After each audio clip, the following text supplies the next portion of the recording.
जेव्हा जुलैचा हप्ता मिळाला होता तेव्हा सांगण्यात आलं की जुलै प्लस ऑगस्ट या 2 महिन्याचे एकत्र पैसे येतील, परंतु तेव्हा फक्त जुलैचेच 1500 रुपये आले होते.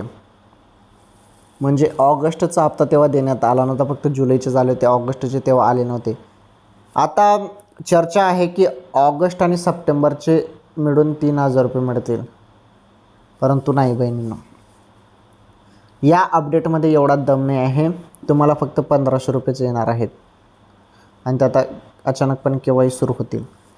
तुम्हाला फक्त ऑगस्टचाच हप्ता येणार आहे आणि त्या ऑगस्टचाच निधी जो आहे, निधी तेवढाच मंजूर होणार आहे.